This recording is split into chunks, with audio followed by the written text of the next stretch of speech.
In a prosperous valley nestled between two great mountains, where caravans passed and traders gathered, there lived two young men of the same village, Kael, the son of a wealthy merchant, and Aldun, the son of a humble blacksmith. From boyhood, the valley knew Kael's name before it knew his deeds. The village marketplace was the heartbeat of the valley. Spice merchants spread their colored powders under linen canopies. Weavers displayed silks that caught the desert wind like the wings of birds. And in the center of it all, always in the center, stood Kael. He wore robes of deep crimson trimmed with gold thread, rings on 4 fingers, a horse so white it made men shield their eyes. Every transaction he made, every shekel he earned, every handshake with a traveling dignitary Kael, announced it like a town crier at festival time. "I have secured a trade route to the eastern ports," he would declare at the communal well. "The governor himself dined at my table last night," he would boast at the evening fire. The villagers nodded. The elders smiled politely. The young men envied him, and the children chased his white horse through the dusty streets. Aldun watched. Not with envy, not with bitterness, but with the calm, studying eyes of a man who understood something the crowd had not yet learned. He would set down his water jug, watch Kael perform for the marketplace, and then quietly, always quietly return to his father's forge. While Kael attended banquets, Aldun worked by firelight. While Kael rode through the valley showing off his new stallion, Aldun studied the ancient metallurgy scrolls his father had traded 3 goats to obtain.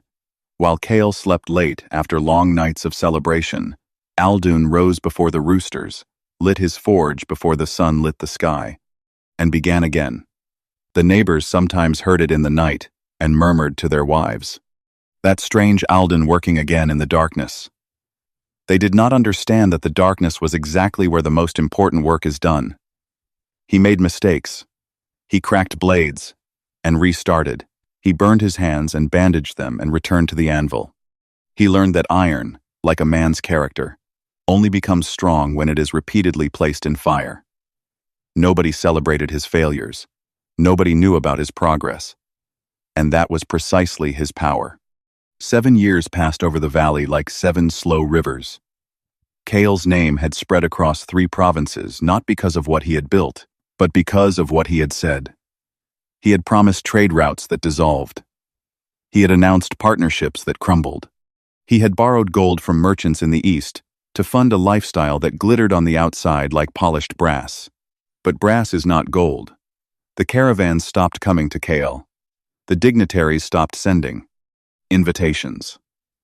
The crowd that once gathered to hear him speak began to drift away, one by one, like leaves abandoning a dying tree in autumn.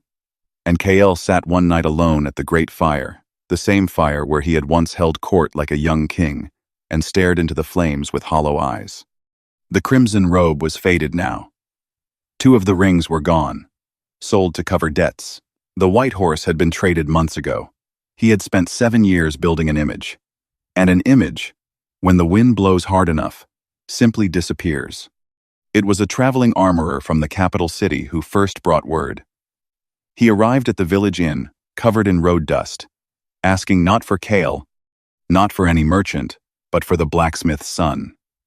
He had heard, through other armorers, through soldiers, through a general in the king's own army, of blades coming from this small valley that held an edge longer than anything made in the royal forges.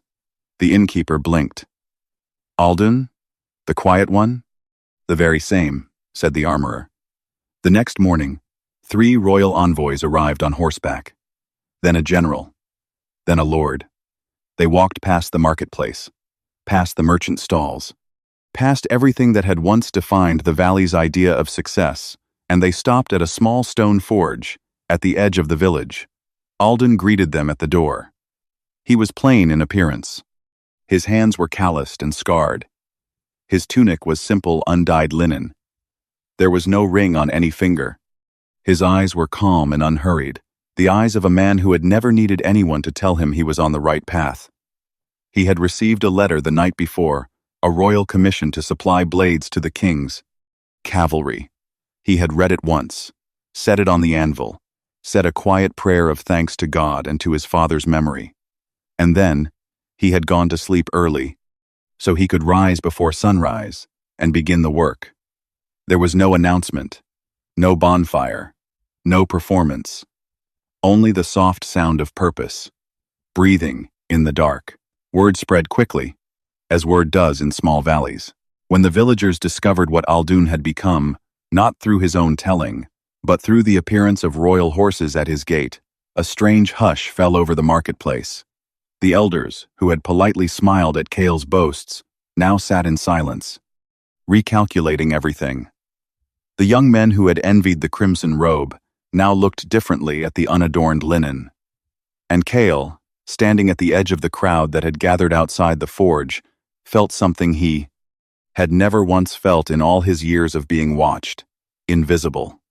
Not because anyone had shamed him, not because anyone had pushed him aside, but because true greatness, when it finally steps into the light, casts a shadow so long and quiet and certain that all the noise of the past simply fades.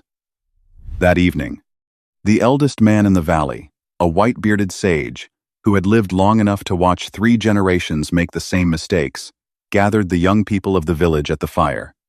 He said only this: "The river that makes the most noise is the shallow one. The deep river moves in silence, and it is the deep river that reaches the sea. Do not announce your seed, plant it. Do not announce your hunger, feed it. Do not announce your journey, walk it. The mountain did not tell you it was tall. You looked up and knew." He said nothing more. He didn't need to.